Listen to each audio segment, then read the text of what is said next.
Hello दोस्तों, आज की कहानी एक लड़का और लड़की के मिलने से शुरू होती है जिसमें इनका एक बच्चा होता है। कहानी फिर 7 साल आगे बढ़ जाती है जहां 5 साल का बच्चा अपनी माँ के साथ रहता है, लेकिन माँ को नहीं पता होता कि उसके बच्चे का बाप कौन है। आज की स्टोरी में देखेंगे कि कैसे मेन लीड अपने बच्चे को पहचानता है। चलिए कहानी शुरू करते हैं। कहानी की शुरुआत में हम देखते हैं कि एक लड़की है जिसका नाम एना है, अपने किसी काम से एक होटल जाती है जहाँ एक बहुत ही अमीर आदमी रुका हुआ था जो जेन टेक्निकल कंपनी का प्रेसिडेंट जियो रॉबिन था। एना दरवाजे के बाहर खड़े होकर सोचती है कि अगर आज ये रिपोर्ट को अंदर जो आदमी है उसने अप्रूव कर लिया तो उसका काम बन जाएगा, और वो दरवाजे की बेल बजाती है जहाँ जियो रॉबिन दरवाजा खोलता है और एना को अंदर खींच लेता है और उसके साथ फिजिकल रोमांस करने लगता है क्योंकि उसे कोई एलर्जी होती है जिसके कारण होश नहीं रहता है कि वो क्या कर रहा है। एना मना करती है, क्या कर रहे हो, छोड़ो मुझे, पर जियो रॉबिन नहीं सुनता और वो एना को किस करने लगता है और वो दोनों के बीच फिजिकल रिलेशनशिप बन जाता है। इसके बाद लड़की चली जाती और लड़के के लिए एक मैसेज छोड़कर जाती है कि रिपोर्ट का जितना अमाउंट था उतना ही लिया है, और अपनी बनाई प्रोजेक्ट की रिपोर्ट की कॉपी वहाँ छोड़ के चली जाती है। इसके बाद 7 साल बाद एना सियांगे टेक्निकल कंपनी में टेक्निकल डिपार्टमेंट में जॉब करती है। उस कंपनी में एल्गोरिथम जेनेटिक के लिए एक चिप बनाई थी और उसे एक लॉकर में रखा जाता है। ये चिप 7 साल पहले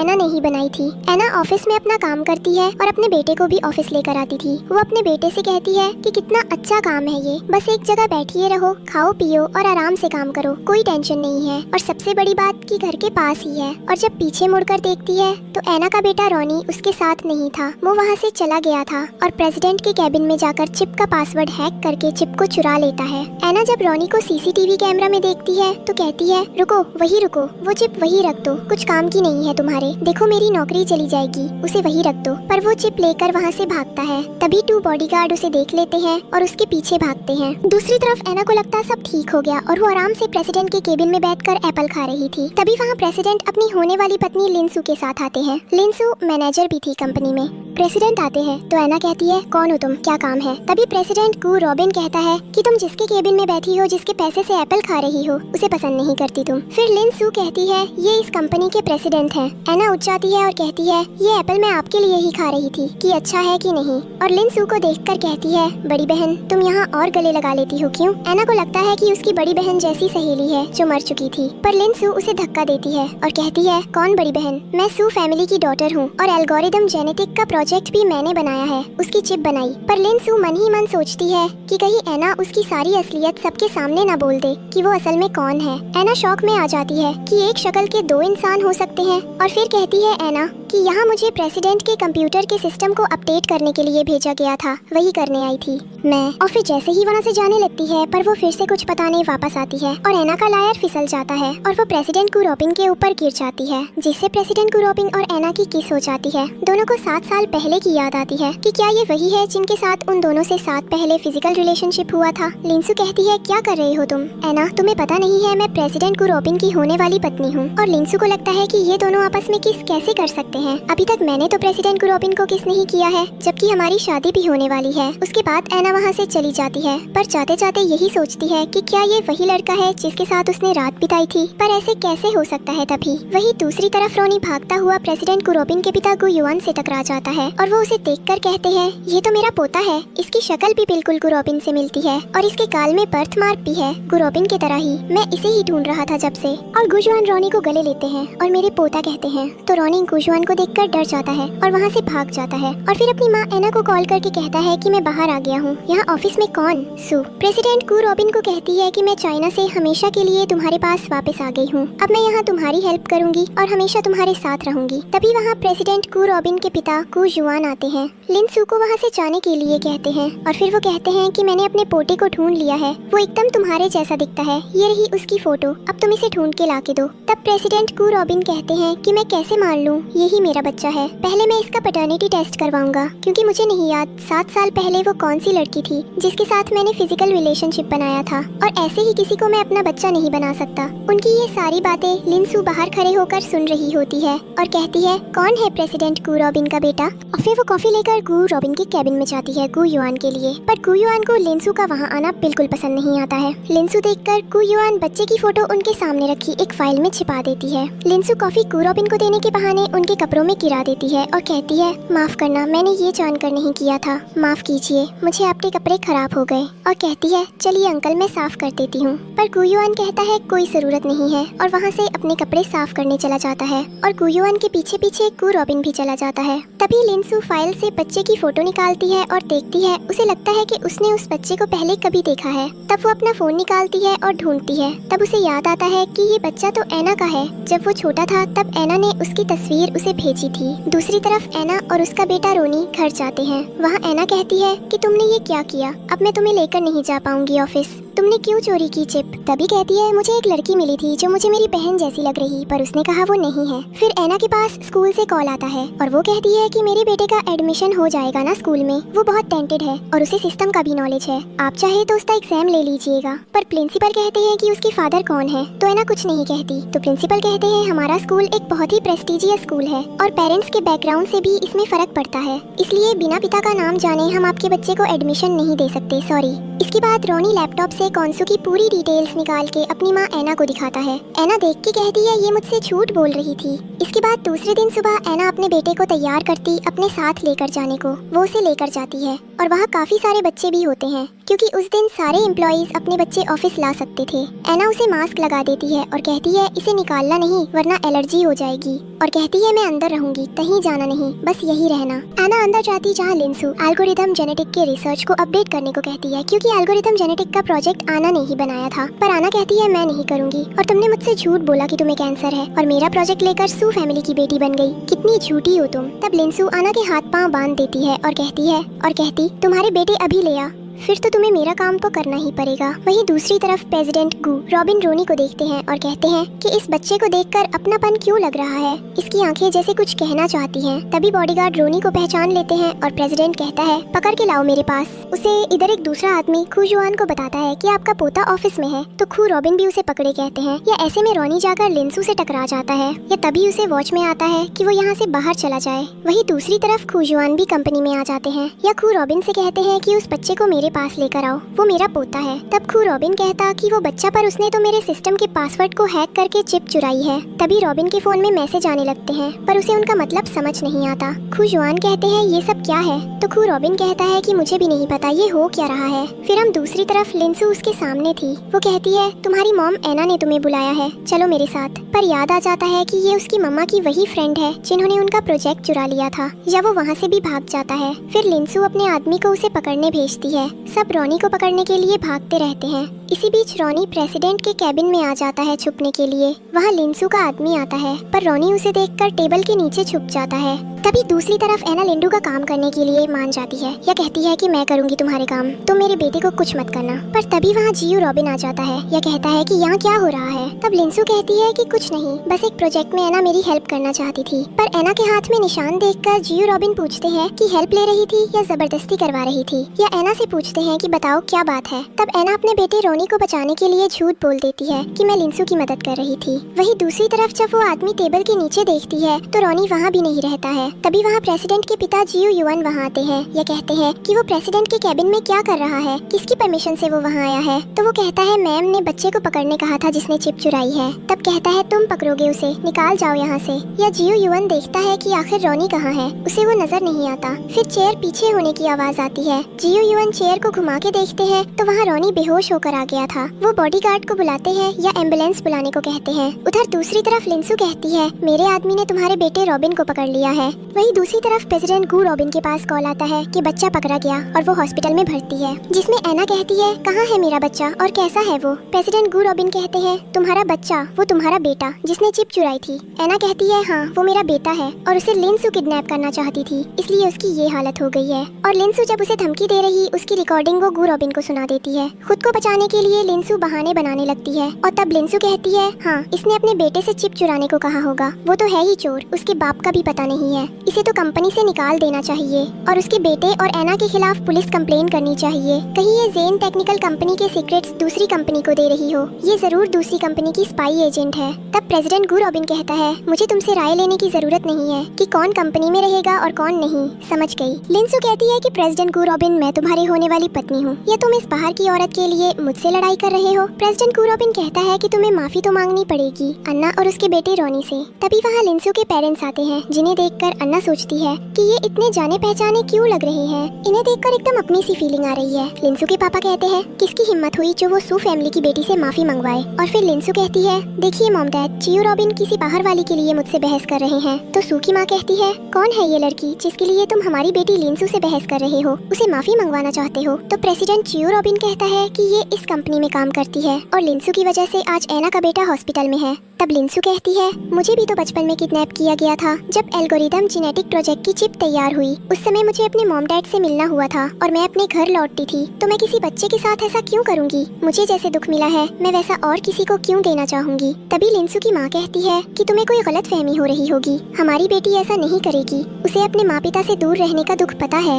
लिंसू के पिता एना को उसकी बदतमीजी के लिए लिंसू से माफी मांगने कहते हैं, पर वो कहती है मेरी कोई गलती नहीं है और मैं माफी भी नहीं मांगूंगी। लिंसू के पिता कहते हैं कि चियो रॉबिन ये ठीक नहीं, अगर एना ने लिंसू से माफी नहीं मांगी तो तुम सोच नहीं सकते इसका तुम्हारी कंपनी में क्या असर पड़ेगा। तो जी रॉबिन कहता है कि मुझे फर्क नहीं पड़ता, क्यों यहाँ बात एक छोटे से बच्चे की है, लिंसू की इसमें गलती है। तभी वहाँ प्रेसिडेंट जू रॉबिन के पिता जू युआन आते हैं और कहते हैं कि बच्चा अब ठीक है, हॉस्पिटल में है और उसके ट्रीटमेंट का सारा खर्चा सियांगे टेक्निकल कंपनी करेगी। और वो भी आके लिंसू के ऊपर इल्जाम लगाते हैं। तो इस पर लिंसू के पिता गुस्सा हो जाते हैं और कहते हैं तुम मेरी बेटी लिंसू से ऐसे बात नहीं कर सकते। जू युआन कहते हैं अगर बात हमारी दोस्ती की ना होती तो तुम्हारी बेटी अभी यहाँ दिखाई नहीं देती। तभी एना वहाँ से जाने लगती है और उसका पैर कारपेट में फंस जाता है और जियो रॉबिन की बाहों में फिर है। तब जियो रॉबिन एना के गले में वही मार्क दिखाई देता जो 7 साल पहले उस लड़की के गले में था जिसके साथ जियो रॉबिन ने फिजिकल रिलेशनशिप बनाया था। पर फिर एना वहाँ से जाने लगती है और जियो युआन अपने बेटे जियो रॉबिन को भी साथ जाने को कहते हैं और वो दोनों वहाँ से चले जाते हैं। फिर लिंसू के पिता कहते हैं कि ये सब क्या है, आप किसी दूसरी औरत के लिए आपकी होने वाली बहू के साथ ऐसा बिहेव कर रहे क्यों? और इतनी हमदर्दी किसके लिए? उस लड़के के लिए जिसके बाप का पता भी नहीं है। तब जियो युआन गुस्से में कहते हैं कि वो कोई भी लड़का नहीं है, सियांगे टेक्निकल कंपनी का वारिस है, मेरे बेटे जियो रॉबिन का बेटा है, वो मेरा पोता है। और वहाँ से चला जाता है। लिंसू के पिता कहते हैं कि ये गु युआन क्या कह रहे हैं, गु रॉबिन का बच्चा है, मैं अभी उनसे जाकर इस मामले में बात करता हूँ। पर लिंसू उन्हें रोक लेती है और कहती है डैड अभी रुकिए, अभी वो गुस्से में है, अभी आपकी बात नहीं सुनेंगे, बाद में बात करिए उनसे। और हाँ, उन्हें लगता है कि वो बच्चा गु रॉबिन का बच्चा है, पर ऐसा नहीं है। इसके बाद हॉस्पिटल में हम देखते हैं कि एना और गु रॉबिन रोनी को देखने जाते हैं। डॉक्टर कहते हैं कि अब वो ठीक है, पर थोड़े दिन उसे अंडर ऑब्जर्वेशन रखना पड़ेगा। एना रोनी के पास जाती है। गु युआन हॉस्पिटल आते हैं। गु रॉबिन से कहते हैं कि देखो रोनी को भी वही एलर्जी है जो तुम्हें बचपन में हुआ करती थी। पर गु रॉबिन कहता है कि एक जैसे एलर्जी बहुत से लोगों को होती है, तो इससे ये साबित नहीं होता कि ये बच्चा मेरा है कि नहीं। फिर गु रॉबिन कहता है कि मुझे बच्चे का पेरेंटिनिटी टेस्ट कराना है और डॉक्टर कहता है ठीक है। पर जब डॉक्टर अपने कैबिन में जाता है तो वहाँ लिंसू आ रही होती है और कहती है कि तुम्हें पेरेंटिनिटी टेस्ट की रिपोर्ट बदलनी है,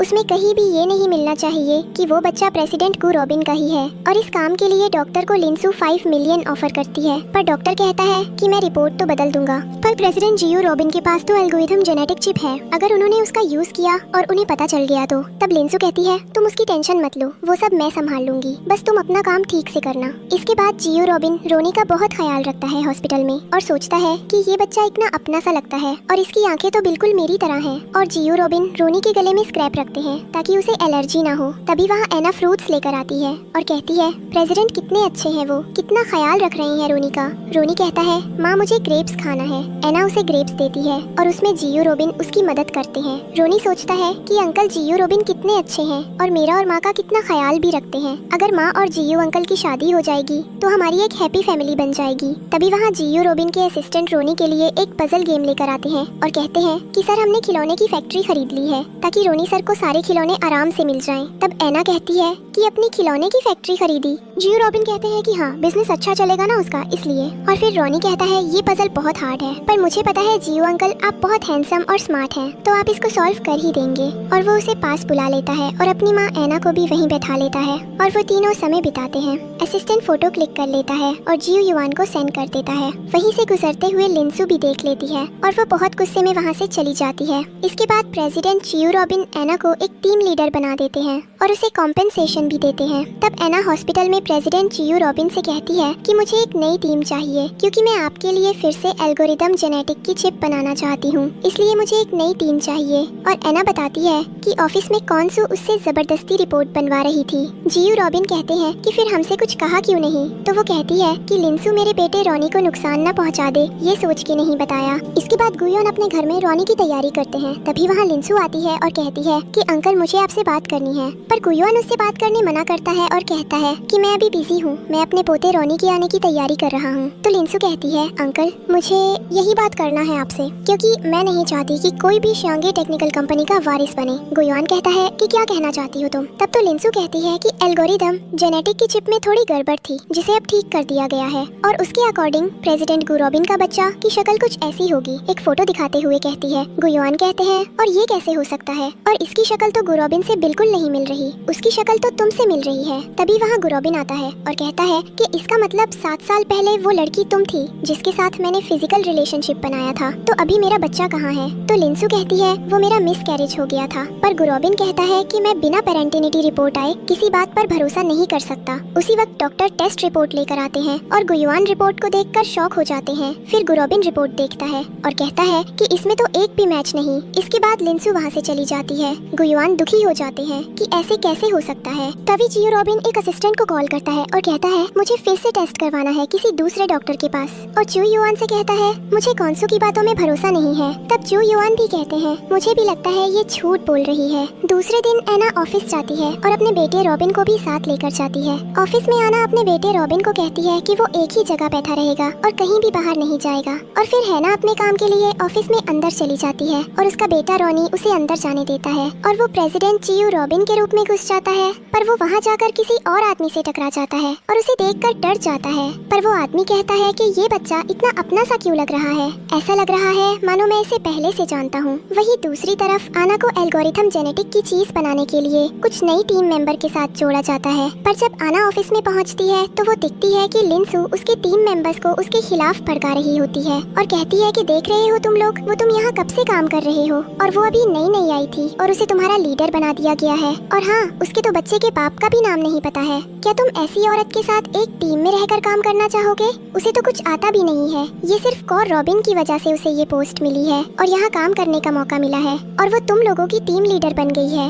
उसकी यही आदत है कि वो दूसरों के पतियों के ऊपर नजर डालते हैं। तुम यहाँ सभी लोग जानते हैं कि गुरु रॉबिन की शादी मेरे साथ होने वाली है, वो मेरे होने वाले पति हैं, फिर भी आना उनके आसपास घूमते रहती है। एनाबेल सब वहाँ खड़ी होकर सुन रही होती है। तभी वो उनके पास जाती है और कहती है कि आपको दूसरों की लाइफ में इंटरफेयर करने का बहुत शौक है, अगर आपको मेरे साथ काम नहीं करना है तो चले जाओ। उसके बाद वो अपनी जगह में जाकर बैठ जाती है और बाकी लोग भी अपना अपना काम करने लग जाते हैं। पर तभी हैना अपनी जगह से खड़ी होती है और कहती है कि आप लोगों को अभी के अभी मैं हर डिपार्टमेंट में भेज रही हूँ। तभी 3 एम्प्लॉई आते हैं और कहते हैं कि हम टेक्निकल डिपार्टमेंट के हैं, तुम हमें ऐसे नहीं भेज सकती हो, तुम अपने आप को क्या समझती हो और हम क्यों माने तुम्हारी बात। तभी वहाँ प्रेसिडेंट वो रॉबिन आते हैं और कहते हैं कि अब तो तुम्हें भी नहीं है किसी की पर्सनल लाइफ में इंटरफेयर करने का, फिर तुम आना के बारे में ऐसी बातें क्यों कर रहे थे और तुम्हें क्या लेना देना है कि उसके बच्चे का बाप कौन है, क्या तुम्हें इससे कोई फर्क पड़ता है। जहाँ तक मुझे पता है तो यहाँ के एम्प्लॉइयों को सिर्फ अपने काम से और उनकी सैलरी से मतलब होना चाहिए, ना ही किसी की पर्सनल लाइफ से। और अगर तुम्हें किसी की पर्सनल लाइफ डिस्कस करना है तो हम अपने घर में जाकर ये सब कर सकते हो। वही दूसरी तरफ हम देखते हैं कि एन का बेटा रानी किसी के साथ प्रेसिडेंट को रॉबिन के कैबिन में बैठा होता है। वो आदमी और कोई नहीं लिंको का भाई था जो वहाँ प्रेसिडेंट को रॉबिन से मिलने आया था। भाई रॉनी से बोलता है कि तुम कौन हो और यहाँ क्या कर रहे हो। तो वो कहता है कि मेरी माँ ने मुझे अनजान लोगों से बात करने के लिए और अपने बारे में बताने से मना किया है। तभी वहाँ प्रेसिडेंट को रॉबिन आ जाते हैं और कहते हैं कि तुम यहाँ क्या कर रहे हो। और रॉनी जाकर प्रेसिडेंट को रॉबिन को चिपक जाता है और कहता है मैं यहाँ आपसे मिलने आया था। और तभी लीव सुपाई कहता है कि वो रॉबिन, तुम्हें तो पता ही होगा कि कुछ दिनों बाद देश का बर्थडे है और उसे बर्थडे पार्टी में तुम्हें आना होगा। मुझे पता चला है कि तुमने लेंशू के साथ कैसा बिहेव किया है। पर तभी प्रेसिडेंट को रॉबिन कहते हैं कि क्या तुम्हें ये पता है कि तुम्हारी बहन बिन्सु ने इस छोटे से बच्चे रॉबिन को किडनैप करने की कोशिश की थी और वो ऐसे मारना चाहती थी। तब लिंसू का भाई सोचता है कि क्या मेरी बहन लिंसू ऐसा कर सकती है, क्या वो ऐसा करके तो फैमिली की इज्जत गिरा देगी। और उसे इस बात की कोई परवाह नहीं है कि हमारी फैमिली की रेपुटेशन का क्या होगा। पर ये एक अच्छा मौका है अपनी गलती सुधारने का। उम्मीद है कि तुम पार्टी में आओगे और मुझे ये भी पता है कि अगर तुम पार्टी में नहीं आए तो उसके बाद जो होगा उससे तुम भली भांति परिचित हो। लेंशू का भाई कहता है ठीक है तो मैं चलता हूँ और उम्मीद है कि तुम पार्टी में जरूर आओगे। वहीं दूसरी तरफ एना सोचती है कि मैंने टीम मेंबर्स को हटा दिया है, मुझे मुझे ये बात प्रेसिडेंट को रॉबिन को बता देनी चाहिए। और वो उनके कैबिन में जाने लगती है। कैबिन में को रॉबिन एना के बेटे रानी के साथ खेल रहे होते हैं और उसे कुछ चॉकलेट खिलाते हैं। तभी वहाँ लेंशु आती है और कहती है कि गु रॉबिन, आप यहाँ क्या कर रहे हैं? आपको तो मीटिंग में होना चाहिए था। और इस बच्चे को यहाँ किसने आने दिया? उसने चिप चुराई थी क्या? बताइए, इस बार कुछ और भी चुरा के ले जाए। तब गु रॉबिन कहते हैं कि तुम्हें ये बताने की जरूरत नहीं है मुझे कि मुझे किस ऑफिस में आने देना चाहिए और किस नहीं। तुम अपने काम से काम रखो। उसके बाद रोनी लेंसू एक कपड़ों में पानी गिरा देता है और कहता है, सॉरी आंटी, मैंने जानबूझकर ये नहीं किया था। रोनी कहता है कि मुझे लगता है कि अब आप कपड़े चेंज करने जाना चाहिए। और लेंसू वहाँ से गुस्सा होकर चली जाती है। लेंसू बाहर जाती है और देखते हैं कि दरवाजे पर एना खड़ी थी। वो कहती है कि अब तुम प्रेसिडेंट गु रॉबिन के कैबिन में भी आने लगी हो। तुम चाहती क्या हो? तुम बस उनके आसपास घूमते रहती हो क्या? तुम्हें पता नहीं है कि उनकी होने वाली पत्नी मैं हूँ? पर फिर एना अंदर जाती है और लेंसू वहाँ से बाहर चली जाती है। तभी एना कहती है अपने बेटे रोनी से कि चलो, हमें यहाँ से चलना चाहिए, हमारे जाने का टाइम हो गया है। पर उसका बेटा रोनी कहता है कि माँ, आप यहाँ? हाँ, मुझे पता है, आप अंकल रॉबिन से अपने मन की बात कहने आई हैं, जो आप उन्हें कहना चाहती थी। फिर उसकी माँ कहती है, हाँ, मुझे आपसे कहना था कि जो मेरे टीम मेंबर थे, मैंने उन्हें निकाल दिया है। अब मेरी टीम में कोई नहीं है, मैं अकेली बस हूँ टेक्निकल में। पर मैं आपसे वादा करती हूँ कि मैं आपको चेक बना कर दे दूंगी। जब रोनी कहता है कि मैन सिर्फ मैं चुराई थी, उसे बनाने में मैं आपकी मदद करूंगा। और फिर प्रेसिडेंट को रॉबिन भी कहते हैं कि हाँ, मैं भी तो हूँ, मैं भी थोड़ी हेल्प कर दूंगा। तभी वहाँ वो रॉबिन के पिता गु योहान आ जाते हैं और कहते हैं कि तुम दोनों को कहीं बाहर डिनर के लिए जाना चाहिए। मैंने एक रेस्टोरेंट बुक कर दिया है और रोनी मेरे साथ रह लेगा। मैं हूँ ना उसका उत्तर, उसे अपने पास रखने के लिए। इस समय प्रेसिडेंट गु रॉबिन एना के हाथ में निशान देखे हैं और वो निशान इस लड़की के हाथ में भी था जो उनसे 7 साल पहले मिली थी। पर वो सोचते हैं कि ये कैसे हो सकता है कि इसे कुछ याद नहीं। इसे कुछ तो याद होता, पर इसे कुछ याद क्यों नहीं है? पर फिर वो दोनों एक रेस्टोरेंट में डिनर के लिए जाते हैं, जहाँ एना कहती है कि मैं ऑर्डर देकर आता हूँ। पर प्रेसिडेंट गु रॉबिन कहते हैं कि तुम क्यों जा रही हो? मैं अभी वाटर को बुलाता हूँ, वो ऑर्डर लेकर जाएगा। वो वाटर को आवाज लगते हैं, पर वहाँ कोई नहीं आता ऑर्डर लेने के लिए। एक आदमी कहता है कि मैं ही हूँ यहाँ का ओनर और तुम्हें ऑर्डर जाकर लिखवाना पड़ेगा, तब आना रहती है। मैं तुम्हारे लिए कुछ लेकर आता हूँ। और वो रिसेप्शन में ऑर्डर लिखवाने जाती है। वो वहाँ खड़ी होकर ऑर्डर लिखवा ही रही होती है कि पीछे से एक आदमी आके उसके सीक्रेट फोटोग्राफ लेने की कोशिश करता है। लेकिन तभी वहाँ प्रेसिडेंट रॉबिन आ जाते हैं और कहते हैं, तुम्हारी हिम्मत कैसे हुई ऐसी किसी की फोटो लेने की? और वो एना को कहते हैं कि ये देखो, ये तुम्हारी फोटो ले रहा था। तब एना उसे बहुत मारती है। रेस्टोरेंट के बाहर खड़े होकर युआन और रोनी देख रहे होते हैं कि प्रेसिडेंट रॉबिन और एना के बीच में क्या चल रहा है। तभी रोनी एक एक तस्वीर की ओर इशारा देकर कहता है कि मेरे पास एक आइडिया है इन दोनों को करीब लाने के लिए। रोनी अपनी माँ एना को कॉल करता है और कहता है कि मेरे स्कूल में कल एक कंपटीशन है और मेरे एक फ्रेंड ने मुझसे शर्त लगाई है कि एक जो अभी गेम चल रहा है जिससे उन्हें सुपर जैकेट मिलने वाली है, वो सारी जैकेट वो ले लेगा जिससे मैं हार जाऊंगा। पर माँ, मुझे वो चाहिए, मुझे भी वो सुपर जैकेट चाहिए, प्लीज आप कुछ करो। तब एना भी उसे कंपटीशन में पार्ट लेने जाती है और वहाँ पर निशाना लगाना होता है। केंद्र में निशान लगाएगा उसे सुपर जैकेट दे दी जाती है। एना निशान लगाती है पर वो छूट जाती है। फिर प्रेसिडेंट रॉबिन उसका हाथ पकड़ता है, उसके थोड़ी करीब जाता है और निशाना लगता है तो निशाने लग जाते हैं। इसके बाद वो लगातार 67 निशाने लगते हैं और सारी सुपर जैकेट ले लेते हैं। वही दूर से देख रहे गुयुआन रानी से कहता है कि एक बच्चा अपनी माँ को बहुत अच्छी तरीके से जानता है, तभी तुमने अपनी माँ और अंकल रॉबिन को पास लाने का तरीका सिखाया। और इधर सारी सुपर जैकेट है एना ले लेती है और फिर घर जाने लगती है। तभी युआन रोनी को लेकर वहीं आ जाता है। दूसरी तरफ लिनसू का भाई ये सोच रहा होता है कि क्या प्रेसिडेंट रॉबिन सच में मेरी बहन को धोखा दे रहा है, मैं उसे ऐसा करने नहीं दूंगा। तभी होटल में रॉबिन को कुछ लोग बेहोश करके रूम में ले जा रहे होते हैं। ये एना और रोनी देख लेते हैं। रोनी कहता है कि माँ, आप अंकल रॉबिन को बचाने जो, मैं दादू को फोन करके आता हूँ। एना चाहती है और वो देखी है वहाँ रॉबिन बिल्कुल अकेला था और होशो हवास में था। वो कहती है, ये सब क्या हो रहा है? तुम्हें तो कोई बेहोश करके लाया था। तब मैं उसे अपनी ओर खींचता है कि आंखों में आंखें डालता है कि कमर पकड़ता है, उसे छूने लगता है और फिर उन दोनों के बीच एक बार फिर से फिजिकल रिलेशनशिप बन जाता है। और फिर आना रहती है कि रोनी बाहर है। अब दोनों डर के बाहर की ओर जाने देखते हैं, पर रोनी वहाँ चेयर में बैठा होता है और कहता है, मैं तो यहाँ दादू के साथ था। और फिर रोनी और आना वहाँ से चले जाते हैं। इसके बाद एना ऑफिस जाती है, जहाँ वो एक प्रेजेंटेशन देने के लिए जाती है। सबको लगता है कि ये मीटिंग रॉबिन ने बुलाई है, लेकिन सब वहाँ एना को देखकर हैरान हो जाता है। सभी कहते हैं कि तुम यहाँ क्या कर रही हो? यहाँ तो प्रेसिडेंट रॉबिन को होना चाहिए था, तो उनकी जगह लेना चाहती हो? उन्होंने तुम्हें प्रमोशन दे दिया, इसका मतलब ये नहीं है कि तुम हर जगह अपनी मनमानी करती रहोगी। तभी वहाँ प्रेसिडेंट रॉबिन आते हैं और कहते हैं कि आज की मीटिंग और एना कहने पर ही बुलाई गई है। वो कुछ डिस्कस करना चाहती है और एना से कहते हैं कि प्लीज तुम शुरू करो। एना कहती है कि हमें सिर्फ हमारे सिस्टम को ही अपडेट नहीं करना चाहिए बल्कि उसके एंटीवायरस और डिफेंस सर्विस को भी अपडेट करना चाहिए। ये सब आप जानते हैं कि 5 साल का बच्चा प्रेसिडेंट का कंप्यूटर हैक करके चिप निकल सकता है, तो फिर किसी हैकर के लिए ये बहुत छोटी सी चीज है। इसीलिए हमें सिर्फ हमारा सिस्टम ही अपडेट नहीं करना है बल्कि हमें हमारे सिस्टम के साथ साथ उसमें एक एंटीवायरस और उसकी डिफेंस सर्विस को भी अपडेट करना होगा, जिससे सभी सहमत होते हैं। और प्रेसिडेंट रॉबिन कहते हैं कि क्या आप किसी को कहना है इस बारे में? तब सभी कोई कुछ नहीं कहता। उसके बाद वो लोग जो है नाकी टीम का मेंबर थे और उन्हें एचआर डिपार्टमेंट में भेज दिया था। वो सभी एन के पास आते हैं और कहते हैं कि हमें माफ कर दो, हमसे गलती हो गई। एक आदमी आकर कहता है कि ये चॉकलेट मैं आपके बेटे रॉनी के लिए लाया हूँ, ये उसे दे दीजिएगा और प्लीज उसे कहिएगा कि मेरा कंप्यूटर में एक वायरस है, उसे निकाल दे। और बाकी लोग भी अपने सिस्टम को अपडेट को लेकर और पासवर्ड को लेकर प्रॉब्लम को लेकर एन्ना के पास आते हैं। पर लिंसू को ये देखकर बिल्कुल भी अच्छा नहीं लगता है कि सभी लोग उसे हेल्प मांग रही हैं। फिर रात हो जाती है और वो दोनों रोड में चल रहे होते हैं। तभी कोई आता है और एना का बैग चुराकर भागने लगता है। एना उसके पीछे भागती है पर उसका पैर मुड़ जाता है और वो वहीं बैठ जाती है। तभी उन्हें प्रेसिडेंट रॉबिन देख लेते हैं और वो उनकी मदद करने के लिए करके पीछे भागते हैं और उस बैग ले लेते हैं और चोर को बहुत मारते हैं।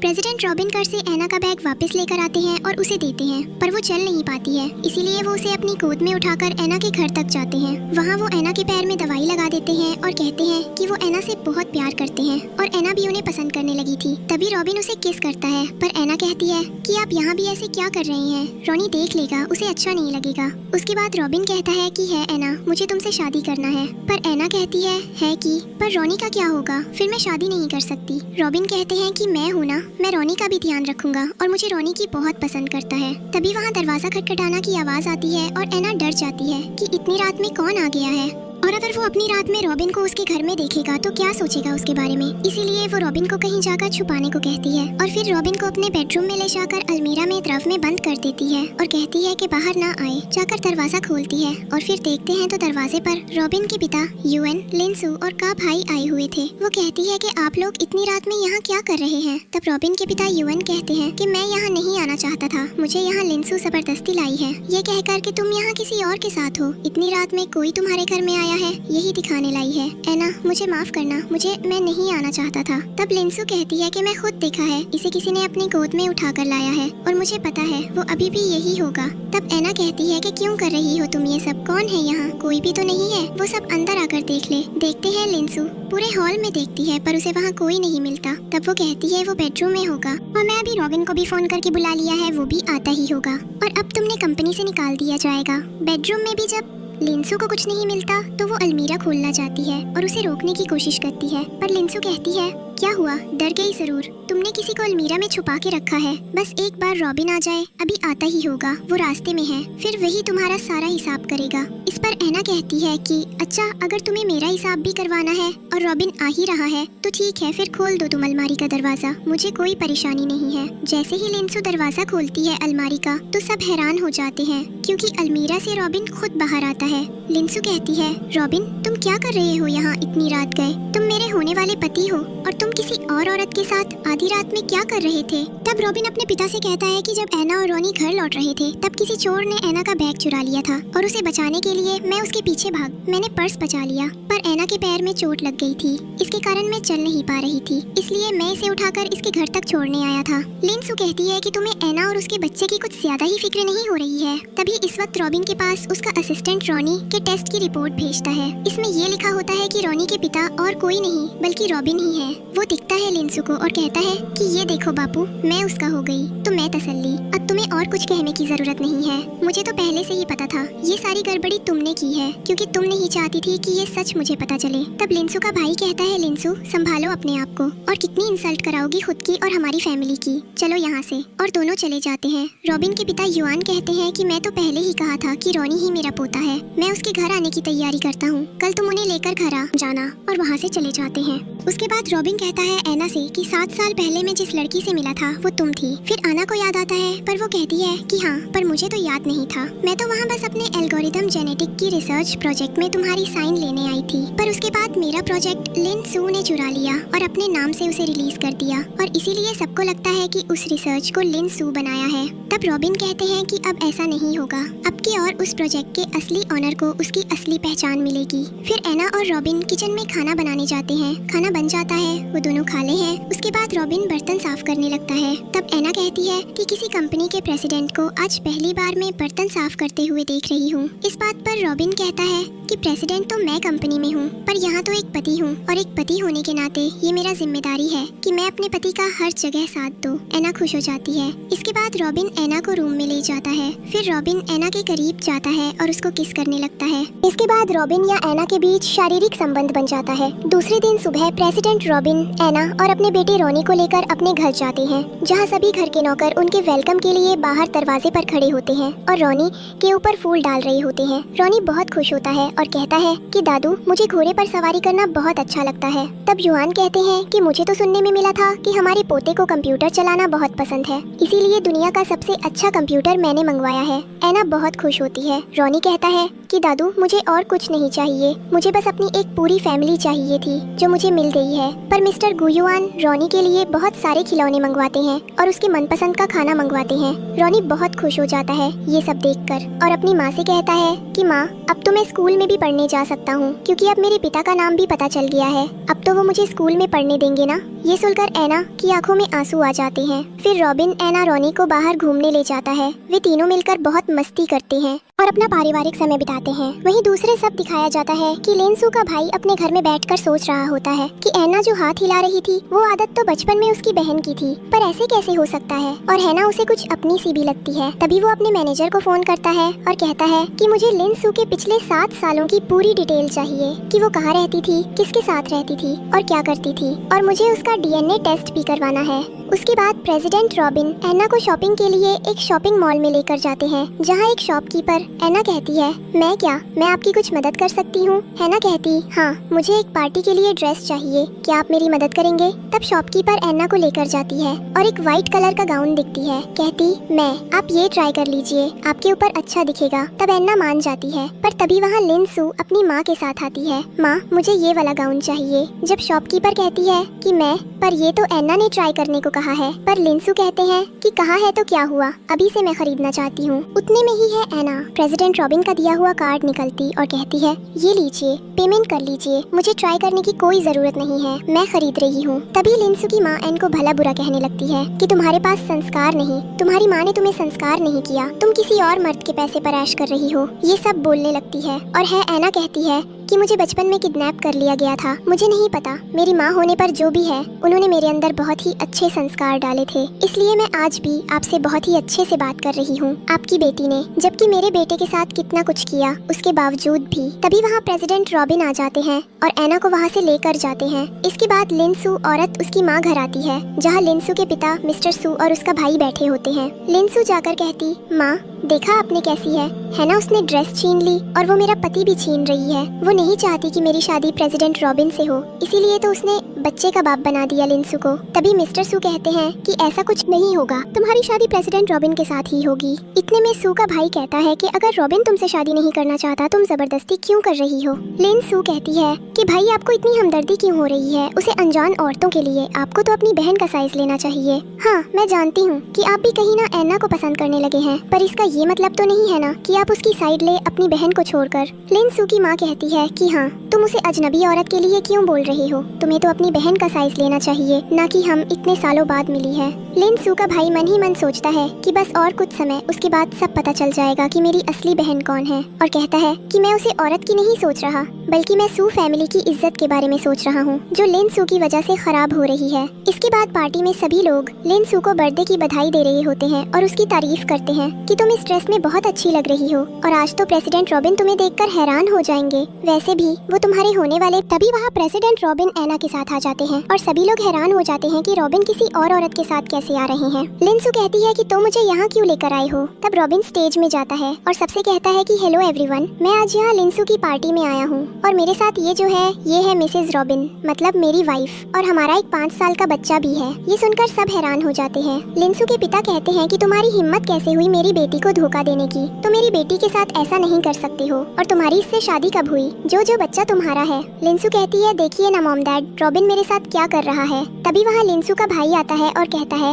बंद करो अपना ये नाटक, और कितना झूठ बोलोगी। वो कहता है कि तुम मेरी बहन नहीं हो, मेरी बहन है अन्ना है। मुझे सब पता चल चुका है कि 7 साल पहले तुमने अन्ना का प्रोजेक्ट चुराकर एल्गोरिथमिक का रिसर्च प्रोजेक्ट अपने नाम पर कर लिया था, और उसी की जेनेटिक्स से तुम सू फैमिली की डॉटर की आइडेंटिटी लेकर आ गई थी। पर अब हमें पता चल चुका है कि नहीं, हमारे घर की असली बेटी है। तब मिस्टर सू और मिस्टर सू को हैरानी होती है कि है एना उनकी असली बेटी है, और वो उसे माफी मांगते हैं कि हमें माफ कर दो, हमें तुम्हारे साथ जो भी कुछ किया, पर हमें बिल्कुल भी अंदाजा नहीं था कि लिंसू हमसे झूठ बोल रही है और वो हमारी बेटी नहीं है, प्लीज हमें माफ कर दो। पर है एना कहती है कि मुझे किसी से कोई बात नहीं करती और वहाँ से जाने लगती है। पर उसके माँ बाप कहते हैं कि बेटा हमें माफ कर दो, मैं तुम्हें बहुत साल तक ढूंढ रहा था, पर जैसे ही हमें पता चला कि तुम जिंदा हो और जैसे लिंसू से वापस आई, हमें लगा हमारी बेटी है, इसीलिए हमने उसका विश्वास कर लिया, मैं माफ कर दो। और फिर लिंसू को बाहर निकाल दिया जाता है। उसके बाद दूसरे दिन जब रोनी आंगन में खेल रहा होता है, वहाँ सभी लोग होते हैं, एक पार्टी चल रही होती है और सब बहुत खुश होते हैं कि रॉबिन को एना और रोनी में मिल गए और उसका परिवार पूरा हो गया।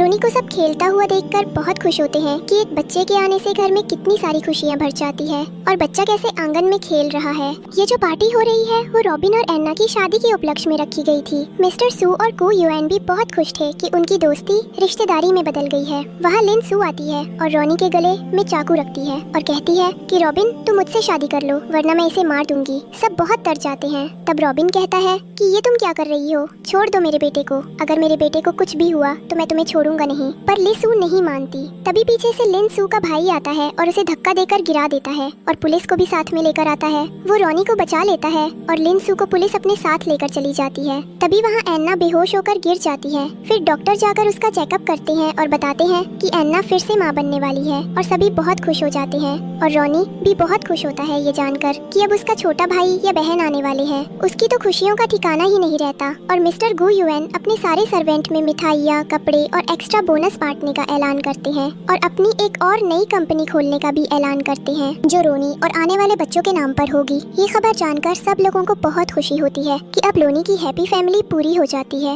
उसे अपने दादा मम्मी पापा, माँ और नाना नानी भी मिल जाते हैं। और इसी के साथ हमारी आज की कहानी खत्म होती है। दोस्तों, आज की हमारी स्टोरी यही खत्म होती है। अगर स्टोरी अच्छी लगी हो तो प्लीज लाइक एंड सब्सक्राइब जरूर करें। हमारे साथ बने रहें ऐसे ही मजेदार स्टोरी देखने के लिए। Thank you.